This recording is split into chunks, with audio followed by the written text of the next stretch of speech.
Bapak, Ibu, saudara-saudara sekalian, Shalom. Hari ini kita masuk di dalam ibadah dan perayaan kita tentang kebangkitan Tuhan Yesus.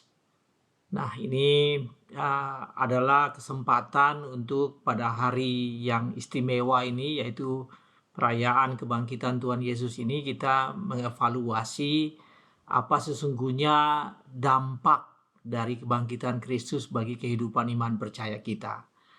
Apa sebetulnya makna kebangkitan Tuhan Yesus bagi diri kita masing-masing.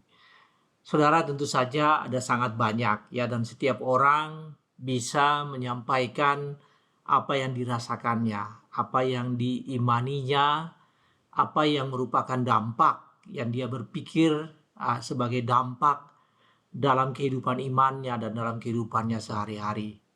Nah, saudara, ada banyak, mungkin saja Anda bisa mengatakan bahwa dengan kebangkitan Kristus maka Anda semakin percaya bahwa Yesus adalah juru selamat dan Dia adalah Allah yang hidup, dan Yesus menyiapkan masa depan Anda.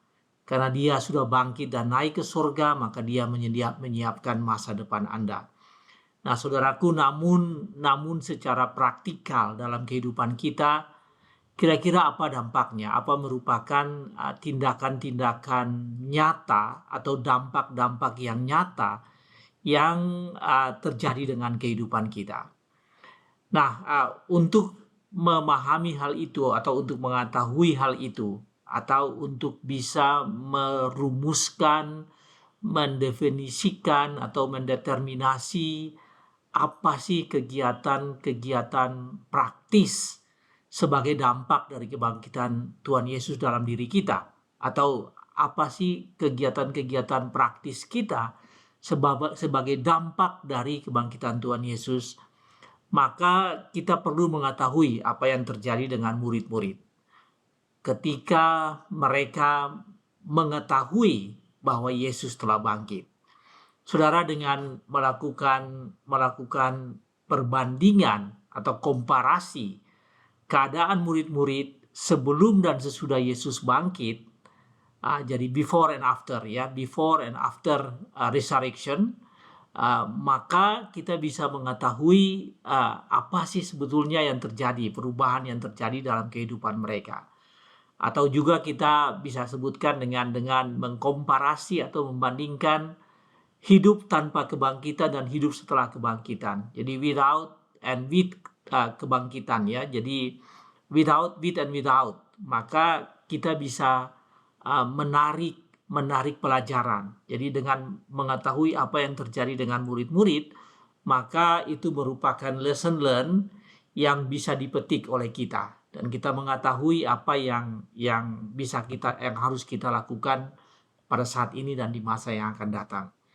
Saudara-saudara sekalian, untuk menjawab hal itu, untuk menjawab apa sih dampak praktikal kebangkitan Kristus di dalam kehidupan kita, saya ingin kita membaca dari satu perikop firman Tuhan yang terambil dari Yohanes pasal 20 ayat 19 sampai 23. Yohanes 20 ayat 19 sampai 23 yang berbunyinya demikian.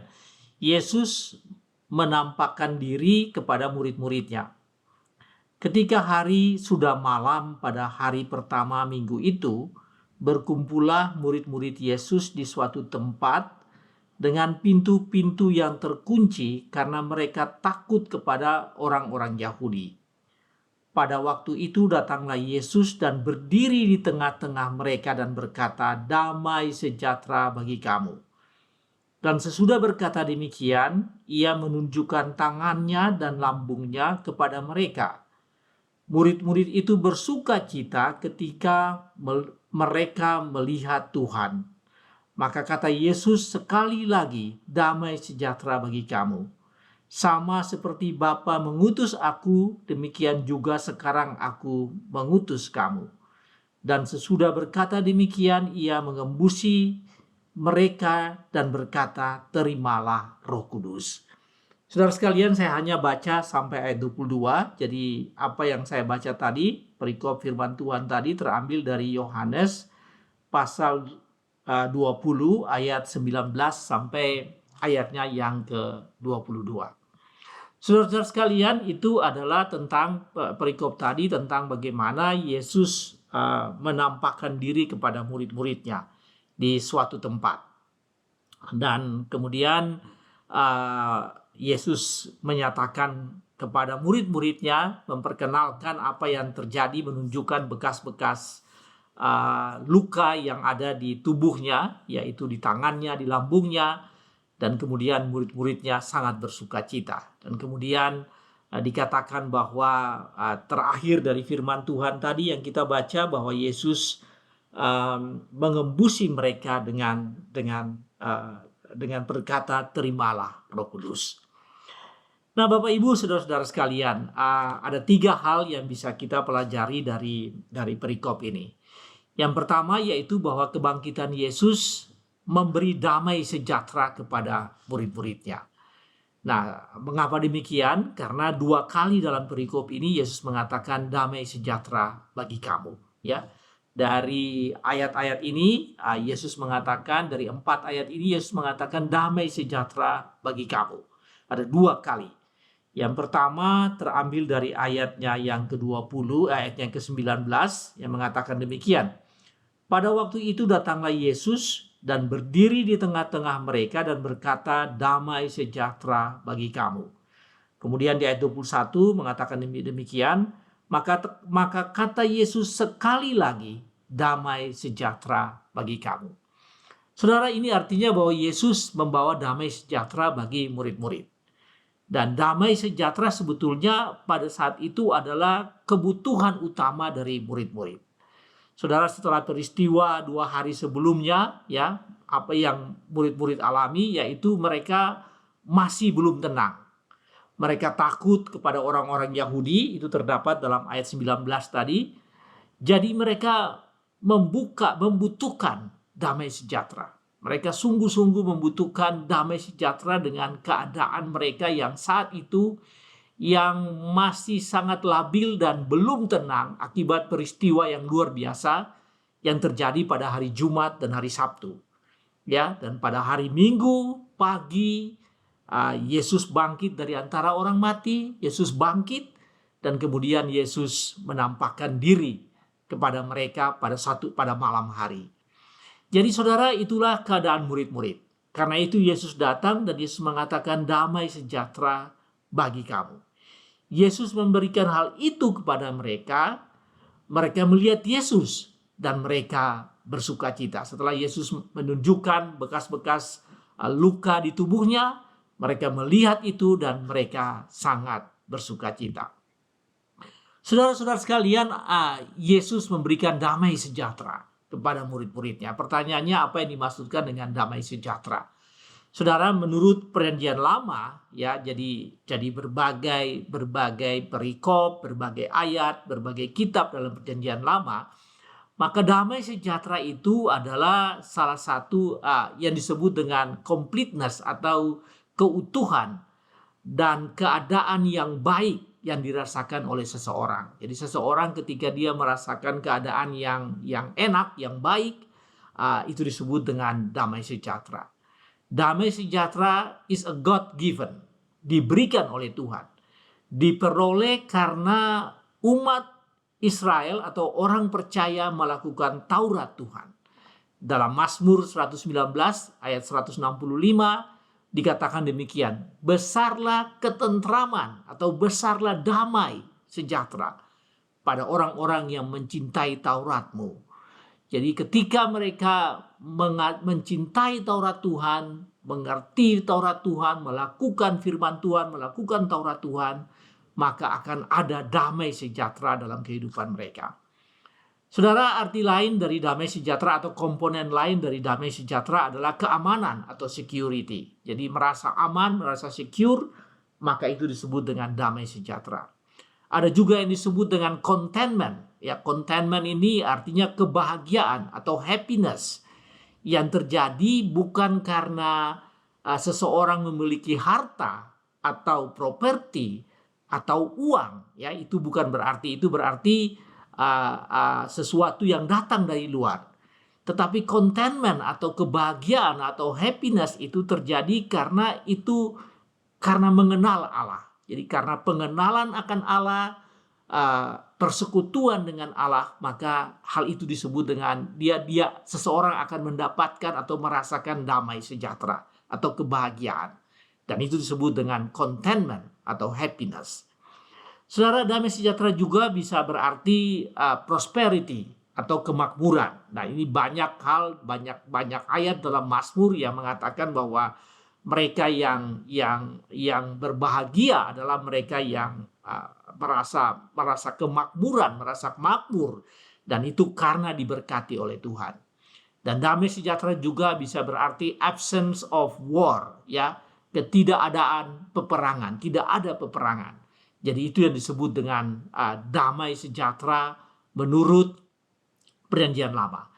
Tapi dalam Perjanjian Baru, saudara-saudara sekalian, damai sejahtera adalah apa yang disebut dengan inner tranquility. Inner tranquility adalah satu perasaan ketentraman hidup atau ketenangan bagi orang-orang yang percaya kepada Allah Bapa di sorga melalui Tuhan Yesus Kristus.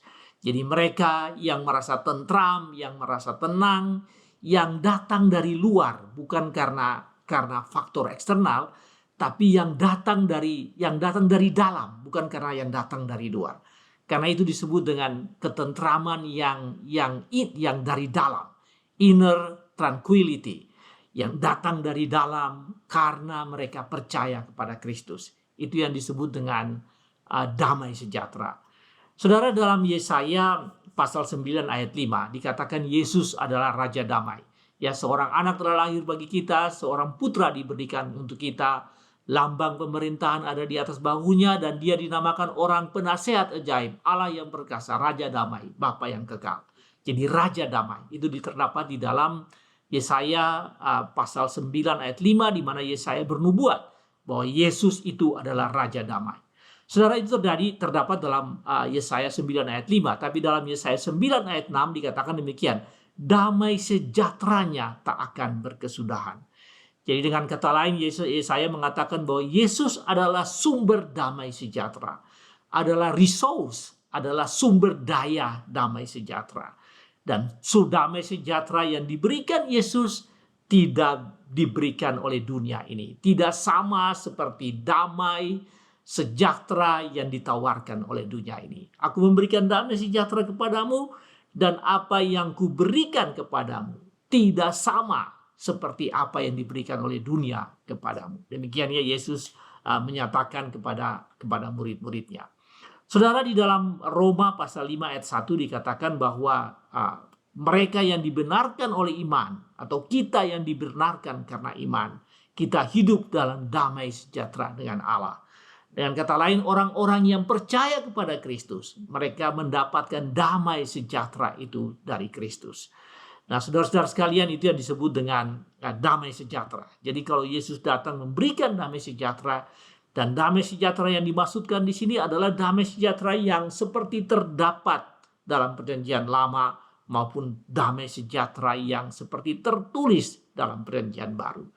Karena itu apa, saudara-saudara sekalian? Dampak praktikal kebangkitan Kristus bagi Anda. Yang pertama yaitu Anda membutuhkan damai sejahtera, maka Anda harus meminta damai sejahtera dari Tuhan Yesus. Anda harus berdoa, dan Anda memohon dengan doa Anda yang mungkin hanya secara sederhana dan singkat, bahwa Yesus, berilah aku damai sejahtera. Berilah damai di hatiku untuk aku bisa menjalani kehidupan ini. Saudara, di hari kebangkitan ini percayalah bahwa kalau Anda memohon kedamaian dari Tuhan, maka Anda akan mendapatkannya. Karena Yesus ingin agar murid-muridnya, termasuk Anda, hidup dalam damai sejahtera. Jadi itulah konsekuensi atau akibat atau dampak dari kebangkitan Kristus secara praktikal. Yang pertama, bahwa Yesus memberikan damai sejahtera bagi Anda. Dan marilah berdoa, memohon supaya damai sejahtera itu makin bertumbuh dan makin berkembang, makin bertambah di dalam kehidupan Anda. Saudara-saudara sekalian, agar Anda mendapatkan dan merasakan dan mengalami damai sejahtera itu adalah pelajaran pertama. Nah, hal yang kedua, saudara sekalian, hal praktis apa? Kalau tadi yang pertama damai sejahtera, hal praktis apa yang murid-murid rasakan ketika atau murid-murid alami ketika Yesus menampakkan diri kepada mereka atau ketika Yesus telah bangkit? Yang pertama damai sejahtera, yang kedua yaitu Yesus memberi kemampuan bagi murid-muridnya untuk outreaching, ya, untuk keluar, untuk outreach, untuk menjangkau lebih jauh dan menjangkau lebih dalam.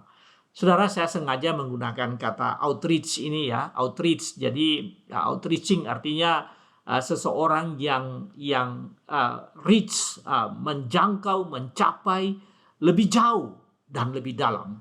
Farther than further, ya, jadi lebih jauh, lebih intensif, lebih dalam, lebih pergi lebih jauh, pergi lebih dalam.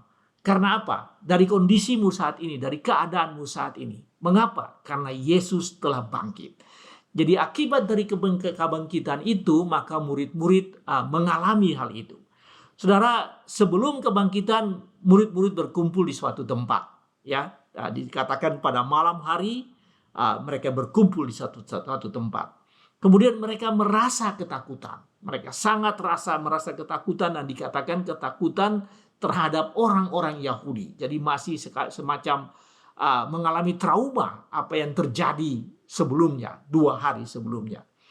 Namun demikian, setelah Yesus berjumpa dengan mereka dan dia menunjukkan tanda-tanda paku yang ada di tubuhnya bahwa dia telah bangkit, apa yang terjadi? Yaitu mereka menjadi sukacita. Dan ya, Tuhan Yesus mengatakan, sama seperti Bapa mengutus aku, sekarang aku mengutus kamu. Jadi mengutus artinya pergi. Dan pergi di sini berarti melampaui batas-batas yang ada pada murid-murid saat itu. Dengan kata lain, kamu nggak boleh lagi berada di sini. Kamu harus pergi keluar lebih jauh, lebih lama, lebih dalam di tengah-tengah dunia ini. Jadi itulah yang disebut dengan outreaching. Jadi dampak yang kedua, kalau dampak yang pertama tadi adalah damai sejahtera yang ada dalam kehidupanmu ketika Yesus Kristus bangkit, dan ketika Anda mengalami itu, Anda menjumpai Yesus dan Yesus memberikan itu kepada Anda. Hal yang kedua yaitu sebagai konsekuensi atau dampak atau akibat dari kebangkitan Yesus, yaitu Anda harus pergi lebih jauh, pergi lebih dalam, pergi lebih lama untuk menjangkau dunia ini. Saudara-saudara sekalian, inilah yang disampaikan Tuhan Yesus, ya. Ketika Yesus menyampaikan kepada murid-muridnya bahwa mereka akan menjadi saksi bagiku di Yerusalem, di Yudea, di Samaria, sampai ke seluruh ujung bumi. Apabila Roh Kudus telah turun di atas kamu, maka kamu akan menjadi saksi bagiku. Kamu harus memberitakan Injil kepada semua makhluk. Jadikanlah sekalian bangsa muridku. Baptis mereka dalam nama Bapa, Putra, dan Roh Kudus. Dan ketahuilah aku menyertai kamu senantiasa sampai pada akhir zaman. Jadi saudara sekalian, pada saatnya sebelum naik ke surga, Yesus mengatakan amanat yang harus dilakukan oleh murid-muridnya. Tetapi ketika setelah kebangkitan, pada hari kebangkitan itu, Yesus berjumpa dengan murid-murid dan Yesus mengatakan hal itu. Bahwa kebangkitan membuat mereka harus menjangkau lebih jauh. Menjangkau lebih lama, menjangkau lebih dalam. Bapak Ibu, saudara-saudara sekalian, apa arti ini bagi kita? Artinya bahwa karena Anda sudah menerima damai sejahtera dari Tuhan Yesus, maka buatlah komitmen. Hari ini saudaraku, buatlah komitmen bahwa Anda harus menjangkau lebih jauh dan menjangkau lebih dalam, menjangkau lebih lama orang lain dalam kehidupan Anda. Kalau Anda selama ini tidak aktif dalam pelayanan gereja, maka Anda harus mulai aktif. Kalau Anda tidak aktif dalam persekutuan, maka Anda harus mulai aktif. Kalau Anda berpikir bahwa kegiatan penginjilan itu adalah hanya tanggung jawab orang-orang tertentu, mungkin itu benar, mereka yang berada di garis depan. Tetapi mulai dari sekarang dalam rangka menjangkau lebih jauh, menjangkau lebih lama, menjangkau lebih dalam, sekarang Anda harus mendukung penginjilan dari belakang layar sebagai supporting team, sebagai supporting individu Anda. Mungkin dengan uang Anda, dengan waktu Anda, dengan doa Anda mendukung itu agar supaya proses outreaching orang lain menjangkau dunia ini bisa dilakukan. Karena itu adalah amanat dan itu adalah dampak atau konsekuensi dari kebangkitan Kristus bagi setiap orang percaya. Saudara sekalian, kalau selama ini Anda tidak terlibat dalam kegiatan sosial, kegiatan diakonia, ya berbagi kepada orang lain, berbagi kepada tetangga, berbagi kepada keluarga Anda yang mungkin tidak tinggal bersama-sama dengan Anda tapi agak jauh dari tempat Anda, membantu orang lain, maka sekarang ini Anda harus melakukannya. Karena itu adalah bagian dari penjangkauan sebagai orang-orang percaya. Dan dengan demikian orang lain akan merasakan dampak itu. Dampak dari kehidupan orang-orang percaya kepada Kristus yang telah bangkit dan telah naik ke sorga. Saudara, itu adalah hal yang kedua. Jadi hal yang pertama tadi, kebangkitan Yesus memberi dampak damai sejahtera kepada murid-muridnya. Yang kedua, kebangkitan Yesus memberi kemampuan bagi kamu untuk atau kepada murid-muridnya, kepada kehidupan orang percaya untuk outreaching. Dan yang ketiga dari perikop ini yaitu bahwa kebangkitan Yesus membuat murid-muridnya atau membuat Anda tidak takut menghadapi keadaan dunia yang pada saat ini. Menghadapi keadaan dunia yang sulit ini, ya seperti murid-murid pada saat itu menghadapi keadaannya di Yerusalem, maka pada saat ini kebangkitan Kristus membuat Anda tidak boleh takut menghadapi kehidupan dunia pada saat ini. Saudara, ayat 19 ya dari pembacaan kita tadi mengatakan bahwa murid-murid itu sangat takut, sangat ketakutan, dan mereka takut akan lingkungan mereka. Namun demikian, ya di sini dikatakan demikian, mereka berada di satu tempat dengan pintu-pintu yang terkunci. Jadi karena mereka takut maka semua pintu mereka terkunci. Karena mereka takut kepada orang-orang Yahudi. Jadi itulah yang terjadi dengan murid-murid sebelum kebangkitan. Tapi dengan kebangkitan mereka justru harus berada di tengah-tengah lingkungan itu. Jadi kalau sebelumnya itu pintu-pintu tertutup dan mereka berada di satu tempat, sesudah kebangkitan mereka harus berada di mana-mana. Tadi apa yang saya sebutkan dengan outreaching. Dengan kata lain, murid-murid harus menghadapi dunia ini. Harus berada di tengah-tengah dunia ini, kendati dunia ini penuh dengan berbagai masalah. Jadi mereka harus berada, kita harus berada, sekarang saudara harus berada di tengah-tengah dunia ini, meskipun keadaan yang sulit sekalipun yang kita hadapi di tengah-tengah dunia ini. Bapak Ibu saudara sekalian, tadi pagi jadi meskipun hari libur ya, saya membaca satu koran ya, dan koran itu ditulis oleh, ada satu artikel yang ditulis oleh seorang ahli yang bernama Avram Alpert. Dia dari satu lembaga yang disebut dengan New Institute of Hamburg ya, jadi dia institusinya, lembaganya New Institute of Hamburg, tapi dia juga adalah profesor di beberapa universitas. Dan dia menulis artikel dalam satu koran pagi hari ini yang kebetulan saya membaca ya, dan judul artikel itu Reviving Hope for the Humanity. Reviving Hope for the Humanity, membangkitkan kembali harapan kepada umat manusia ya. Jadi itu kira-kira judul artikelnya. Mengapa dia tulis artikel itu? Dalam artikel itu dia menjelaskan bahwa memang kondisi dunia ini lagi sulit dan banyak orang kehilangan harapan.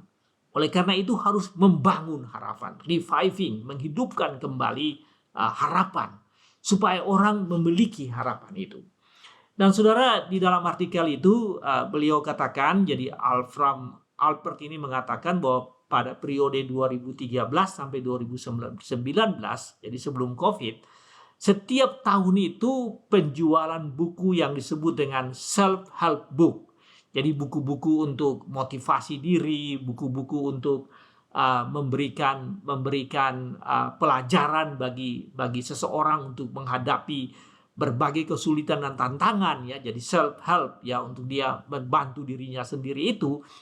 Buku-buku semacam itu, saudara sekalian, di Amerika penjualannya meningkat 11% per tahun. Saudara bayangkan, 11% per tahun. Apalagi dia katakan, Albert katakan, setelah COVID itu meningkat sangat tajam. Jadi orang banyak setelah menghadapi masalah, bagaimana, apa yang mereka lakukan? Mereka mencari cara, ya, mencari jalan, dan salah satunya mencari sumber, yaitu membaca buku-buku yang sekiranya bisa membuat mereka memiliki kemampuan untuk menghadapi berbagai kesulitan yang dihadapi oleh dunia ini.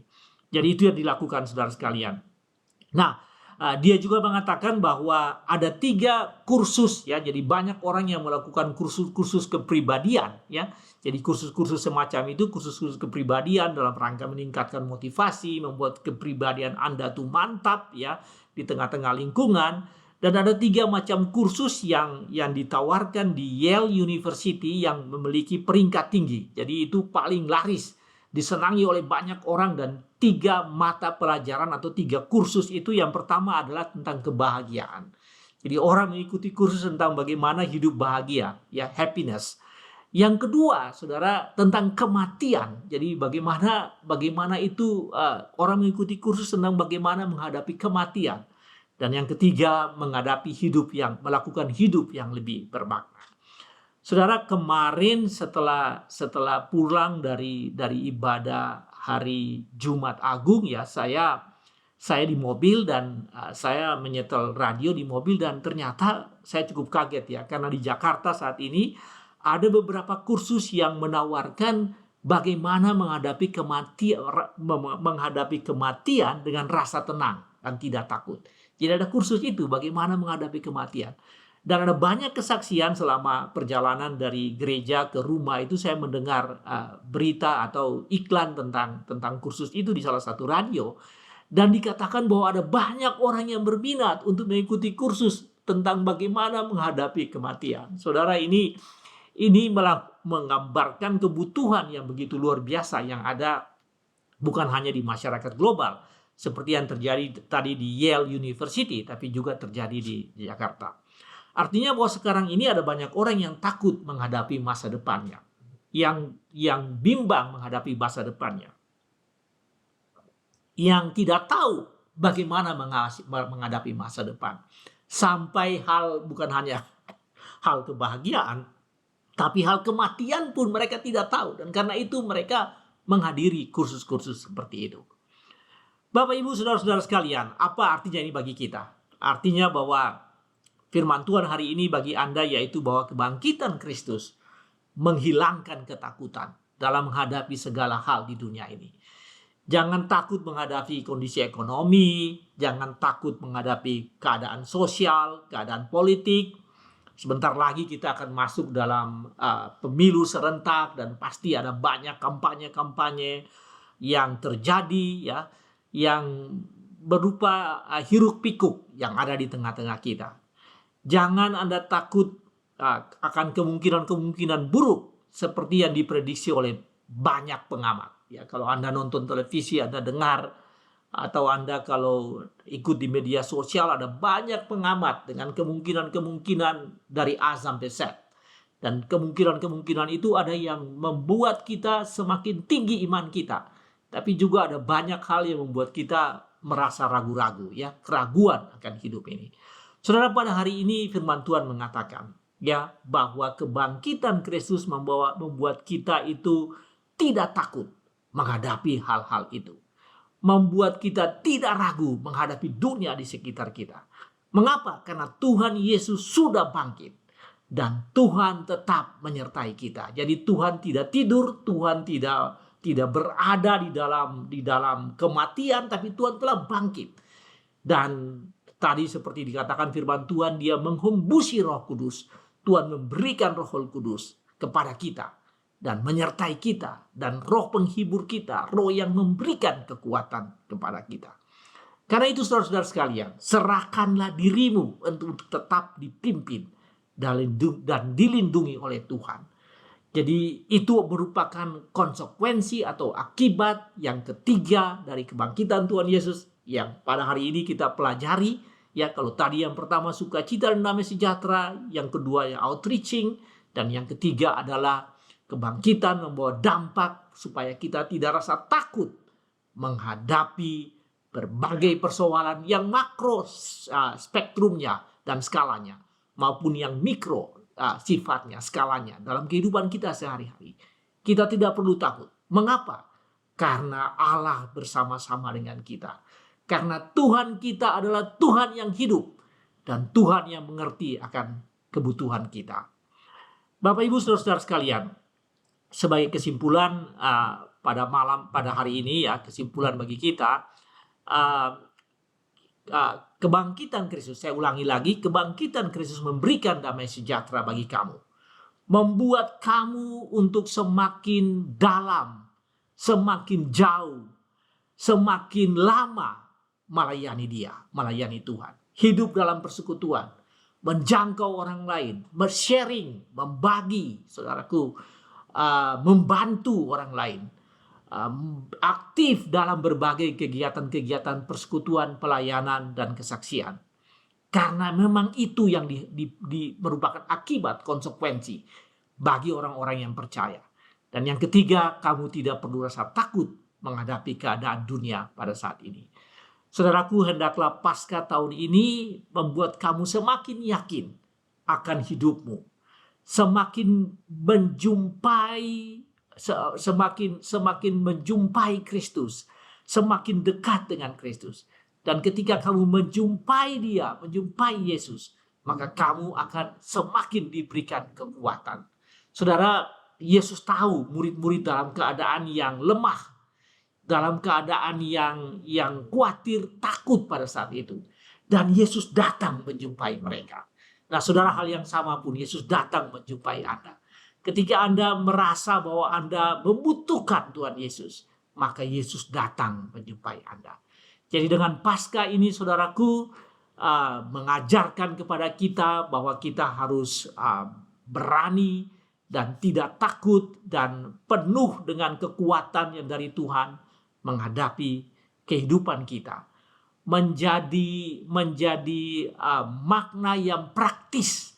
Ya, kebangkitan Kristus membawa makna atau hal-hal yang praktis dalam iman percaya kita setiap hari. Di samping yang paling utama, yaitu bahwa kita akan hidup bersama-sama dengan Allah Bapa di sorga. Tetapi yang kedua, hal-hal praktis dalam kehidupan ini bahwa Yesus menyertai Anda. Mengapa? Karena Dia telah bangkit. Saudara, Tuhan berkati saudara sekalian. Amin.